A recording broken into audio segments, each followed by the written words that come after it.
I'll take your class of BSc Part 3 Zoology Paper 2। आज हम ecosystem के ही continuation में थर्ड पार्ट पढ़ेंगे, जिसमें हम पढ़ेंगे एनर्जी फ्लो इन इकोसिस्टम, यानी कि प्रकृति में ऊर्जा का प्रवाह कैसे होता है। अब जो एनर्जी होती है, यहाँ हम देख रहे हैं एनर्जी को डिफाइन अगर करें तो एनर्जी कार्य करने की क्षमता होती है, that is it is the capacity to do work.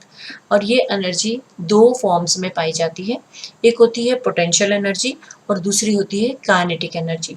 जो पोटेंशियल एनर्जी होती है इसको हम बोलते हैं स्थितिज ऊर्जा। ये एनर्जी वो एनर्जी होती है जो रेस्ट के टाइम होती है, और इसको हम स्टोर्ड एनर्जी या संग्रहित ऊर्जा की संज्ञा भी देते हैं। काइनेटिक एनर्जी जो होती है, जिसको हम गतिज ऊर्जा कहते हैं, वो कार्य करने की ऊर्जा है, अर्थात उपयोगी ऊर्जा इसको हम कह सकते हैं। It is the free energy. अब इस एनर्जी फ्लो को अगर हम पढ़ें तो पहले हमें इससे दो लॉज पढ़ने पड़ेंगे, जो कि बहुत ही इंपॉर्टेंट लॉज हैं, जिनके ऊपर हम इस एनर्जी फ्लो को हम बेस्ड मानते हैं। ये दो लॉज हैं, लॉज ऑफ थर्मोडायनेमिक्स, जिनको हम ऊष्मा गतिकी के नियम बोलते हैं। एक पहला है the first law of thermodynamics, जिसको law of conservation of energy बोलते हैं, और दूसरा है सेकंड लॉ ऑफ थर्मोडायनेमिक्स। तो चलिए अब सबसे पहले हम देखते हैं कि ये लॉज ऑफ थर्मोडायनेमिक्स हमें क्या कहते हैं। The first law of thermodynamics के अनुसार विश्व में ऊर्जा का जो मात्रा है वो हमेशा कांस्टेंट है, यानी कि स्थिर है। ऊर्जा का केवल एक रूप से दूसरे रूप में स्थानांतरण या रूपांतरण किया जा सकता है, परंतु ऊर्जा ना तो कभी पैदा की जा सकती है और ना ही नष्ट की जा सकती है। So it can neither be created nor destroyed.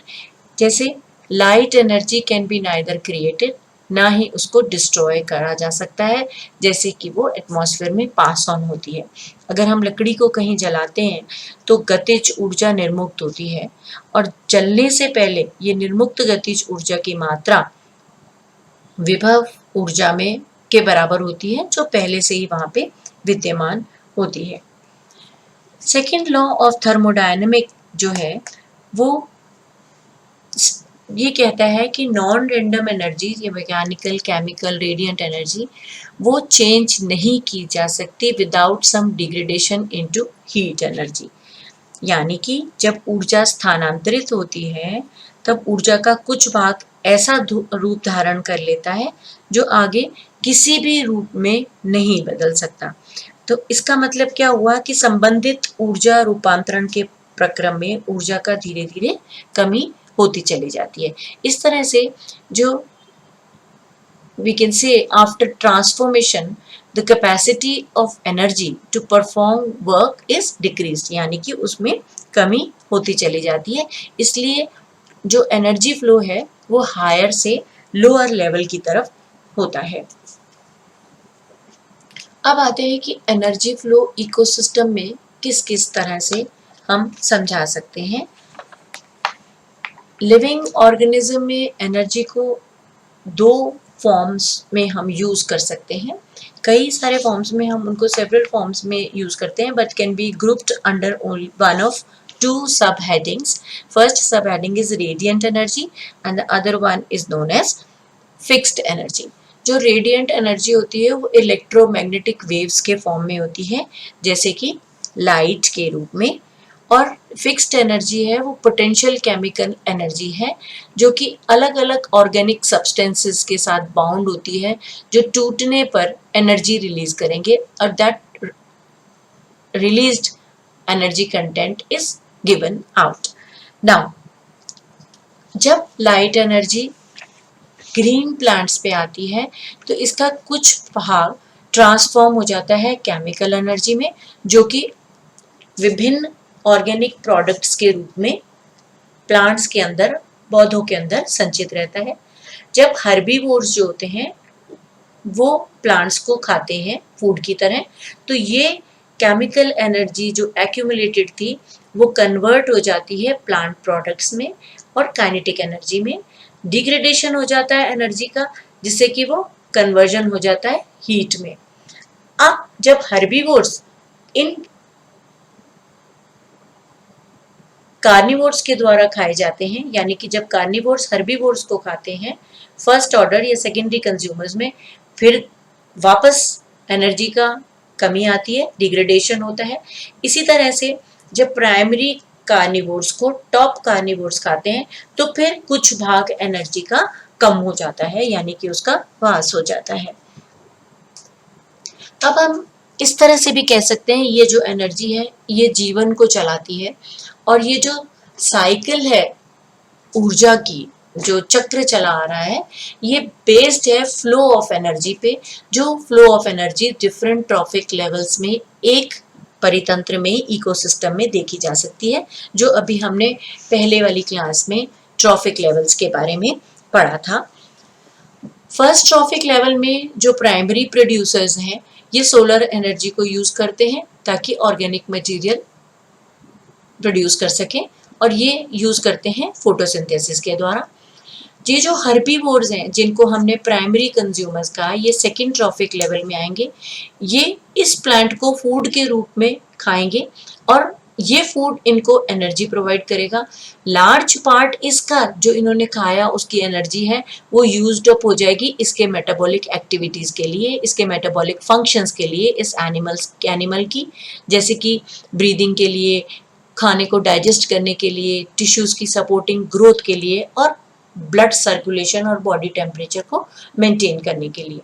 फिर इन हर्बीवोर्स को जब ये कार्निवोर्स खाएंगे नेक्स्ट ट्रॉफिक लेवल में, जिसको हम सेकेंडरी कंज्यूमर्स कहते हैं, तो ये अपने लिए एनर्जी कहाँ से कंज्यूम करेंगे, इस प्लांट से, जिसने, जो कि हर्बीवोर है, जिसने यहाँ से एनर्जी ली थी। तो जब यहाँ से इसने एनर्जी ली तो एनर्जी कम हो गई। इसको जब कार्निवोर्स ने खाया तो इसका कुछ भाग एनर्जी का इसने कंज्यूम किया, परंतु फिर कुछ भाग कम होता चला गया। So large predators are present, they represent still higher trophic level and they feed on carnivores to get energy. फिर इसके बाद टर्शरी कंज्यूमर्स ने सेकेंडरी कंज्यूमर्स को खाया और एनर्जी का लेवल और कम होता चला गया, और फिर इसके बाद इनको क्वाटरनरी कंज्यूमर्स ने खाया तो ये एनर्जी और कम होती चली गई। इसी तरह से डीकम्पोजर्स जो हैं, जिसमें बैक्टीरिया, फंजाई, मोल्ड्स, वर्म्स और इंसेक्ट्स हैं, they break down waste and dead organism and return the nutrient to the soil को दे देते हैं, which is taken up by the producers, जैसे हमने अभी पिछली क्लास में सब पढ़ा था। So energy is not recycled during decomposition but it is released during this time। अब हम इस पूरी एनर्जी को एक फ्लो डायग्राम के साथ समझते हैं। इस फ्लो डायग्राम में एनर्जी ट्रांसफर को हम समझेंगे। यहाँ पे आप देखिए, ये जो डायग्राम है इसको हम कहते हैं single channel energy flow model. इस मॉडल में उत्तरोत्तर ट्रांसफर होने वाली जो एनर्जी है वो एक नलिका के रूप में यहाँ पे दिखाई गई है। तो दूसरे शब्दों में जैसे कि इकोसिस्टम की खाद्य श्रृंखला, फूड चेन में हमने ऊर्जा का एक कंटिन्यूएशन, एक तरफ प्रवाह देखा था, ऐसे ही इस मॉडल में इसको इस पाइप के द्वारा दर्शाया गया है। यहाँ हम देखें तो टोटल लाइट यहाँ से आई, ये सौर या प्रकाश ऊर्जा हमको यहाँ पे मिली, ये प्रकाश ऊर्जा यहाँ आई, तो ये ट्रॉफिक लेवल्स हैं। ये जितने बॉक्सेस यहाँ पे दिखाई दे रहे हैं ये ट्रॉफिक लेवल्स हैं। ये सेकेंड ट्रॉफिक लेवल है और ये थर्ड ट्रॉफिक लेवल है। तो ये तो प्रोड्यूसर्स हैं और ये हर्बीवोर्स हैं और ये कार्निवोर्स हैं या कंज्यूमर्स हैं। तो जब टोटल एनर्जी यहाँ पे आई तो ग्रीन प्लांट्स ने मैक्सिमम एनर्जी को ले लिया या स्टोर कर लिया। तो यहाँ पे आई जो है, आई इस टोटल एनर्जी इनपुट, तो टोटल एनर्जी इनपुट कहाँ पे आया, प्लांट्स के पास, और एल जो है वो लाइट है जो एब्जॉर्ब हुई प्लांट्स के द्वारा।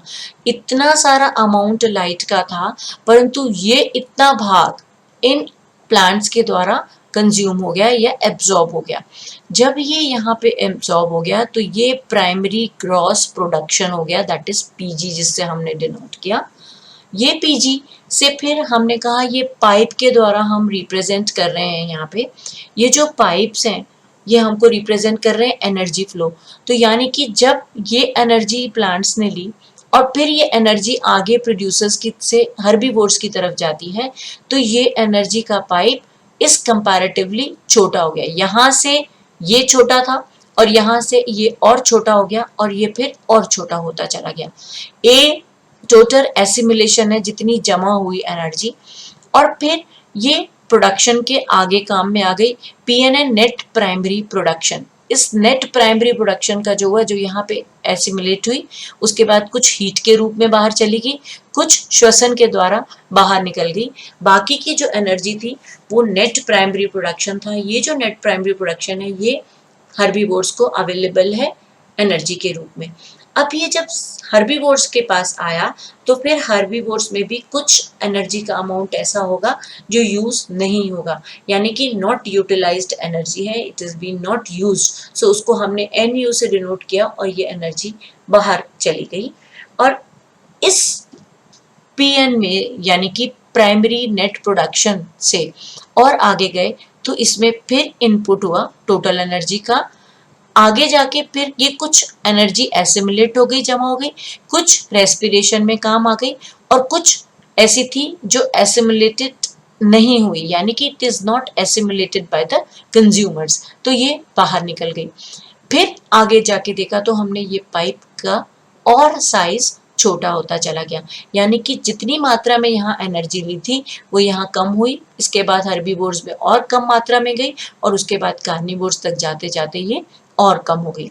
अब ये जब थर्ड स्टेज में यहाँ पे आई तो यहाँ पे भी हम देखें तो ये रेस्पिरेशन में काम आ गई, ये नॉट एसिमुलेटेड और नॉट यूज्ड एनर्जी इस तरह से बाहर जाती दिखाई दे रही है हमको।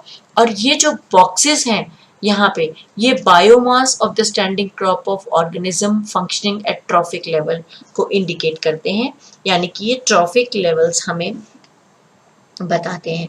तो एक पोषण स्तर से दूसरे पोषण स्तर की तरफ जब भी जाते हैं तब एनर्जी की कमी होती चली जाती है, यानी कि बाहर निकलने की ऊर्जा को आनुपातिक पार्श्व नलिकाओं में जैसे दर्शाया गया इस तरह से दिखाई देता है।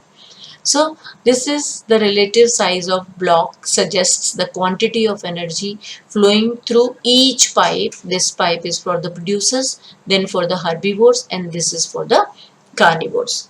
Now let's go for another flow diagram.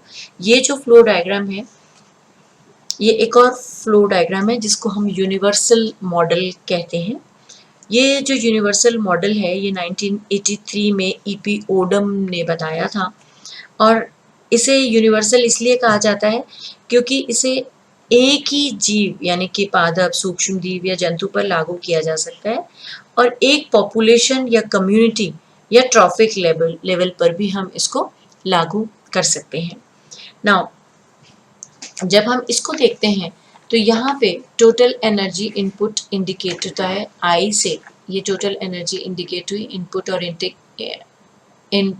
Intake indicate हो रही है आई से, जो कि स्ट्रिक्टली ऑटोट्रॉफ्स के लिए होगी, इस लाइट के लिए, और फिर ये कंटिन्यूशन में आगे की ओर बढ़ती हुई दिखाई देगी। यहाँ पे हम देखें तो ये एनर्जी जिसमें ये ब्लैक रेड कलर दिखाई दे रहा है, ये जो रेड स्क्वायर है ये बायोमास को दर्शाता है, यानी कि जीव या समष्टि या समुदाय या पोषण स्तर का बायोमास दिखाता है। इससे निकलने वाली, इस स्क्वायर से निकलने वाली जितनी भी अलग अलग नलिकाएं दिख रही हैं, पाइप्स दिख रही हैं, वो एनर्जी के फ्लो को दिखा रही हैं और रेशनल डिस्ट्रीब्यूशन को दिखा रही हैं, अनुपातिक वितरण को दर्शाती हैं। जो बड़ी नलिका है ये आई अंकित है, इसका मतलब जो इनपुट है उपलब्ध ऊर्जा को दर्शा रही है, यानी कि टोटल एनर्जी जो प्रेजेंट है। ये प्रकाश संश्लेषी अंकित है। अब ये प्रकाश संश्लेषी पादपों के लिए ये लाइट कार्बनिक पदार्थ हो सकता है। इस नलिका को दो पार्ट्स में डिवाइड किया गया। ए भाग वो है जिसमें कि एसिमुलेट हो गई यानी स्वांगीकृत किया जा रहा है, और एनयू ये वो वाला भाग है जिसको प्रयोग में ही नहीं लिया जा सकता, यानी कि वो नॉट यूटिलाइज्ड है, therefore it is been written anew, it is not utilised. ये जो ए है ये पुनः जैव भार द्वारा श्वसन में काम आ सकती है और इसका जो शेष बचा हुआ उत्पादन है यानी कि प्रोडक्शन में काम में आएगी, तो ये पी है। अब ये जो प्रोडक्शन है ये टिश्यूज की वृद्धि के लिए, ग्रोथ के लिए काम आ सकता है। और जो स्टोर्ड एनर्जी है जिसको हमने एस के रूप में दिखाया है, ये कुछ मात्रा में एनर्जी ई के रूप में, ई एसिमिलेटेड ऑर्गेनिक मैटर के रूप में निकल जाता है। इस प्रकार के मॉडल से यदि हम एक पोषण स्तर को दर्शाया जाए तो ऐसे अनेक इकाइयों को मिलाकर हम इकोसिस्टम में एनर्जी के फ्लो को बता सकते हैं। So this is how we can say that this much input was given. इस इनपुट के बाद ये इतनी एनर्जी एसिमिलेट हुई, इतनी मात्रा नॉट यूटिलाइज थी यानी उपयोग में नहीं ली गई, बाकी की मात्रा प्रोडक्शन में काम में ली गई और ये ग्रोथ में, टिश्यू की ग्रोथ के लिए काम में ली गई। ये जो स्टोर्ड एनर्जी थी स्टोरेज में काम में ली गई, वापस ये जो ग्रोथ में काम में ली गई वो एनर्जी फिर से यहाँ पे इनपुट के रूप में काम में आ गई। सो प्रोडक्शन में take number of forms, 3 main subdivisions are shown here in the diagram. जी जो ग्रोथ को बता रहा है, मतलब यहाँ पे बायोमास में एडिशन हो रहा है। ई जो बता रहा है वो एसिमिलेटेड ऑर्गेनिक मैटर को बता रहा है जो कि एक्सक्रीटेड है या सिक्रीटेड है, उत्सर्जित कर दिया गया, जैसे मोनोसेकेराइड्स हैं, अमीनो एसिड है, यूरिया है। और जो एस है ये एस स्टोरेज को, संचित एनर्जी को बता रहा है, जैसे कि एक्यूमुलेशन ऑफ फैट है जो कि रीएसिमिलेटेड हो जाता है अलग अलग टाइम पे फिर से।